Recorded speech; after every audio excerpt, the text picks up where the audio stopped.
Hey guys, so I just wanted to share a video of my brake controller location. This is my 1999 Toyota Land Cruiser.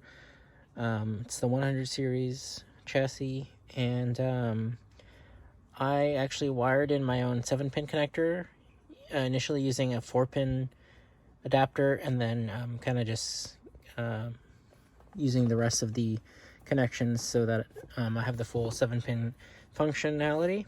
And I actually have this brake controller here. This is the Redarc Tow Pro Elite, and this is the main controller unit.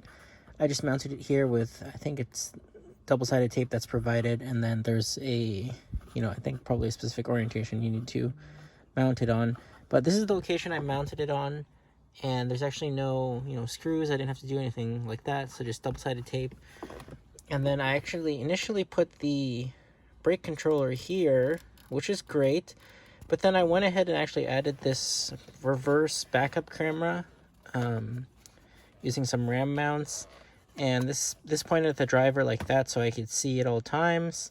So that really prevented access to this knob here, and I think what I'm going to do is actually relocate it from here and put it in this blank spot here. I'm hoping that it'll fit, but if not, I don't know what I'm gonna do.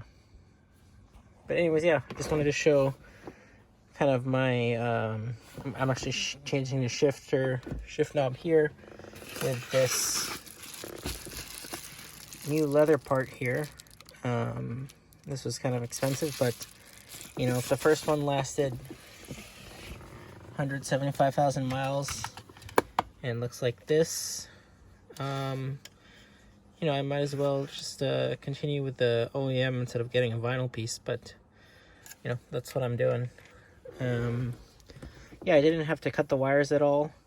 I just removed the connectors from I removed the pins from the connector slot here, and I actually used this precision screwdriver set right here from AutoZone, and the one that fit the easiest was this 1.2 millimeter screwdriver.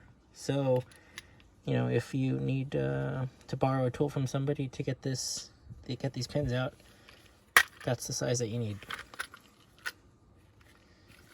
And yeah, let me show you guys what it looks like with the finished product.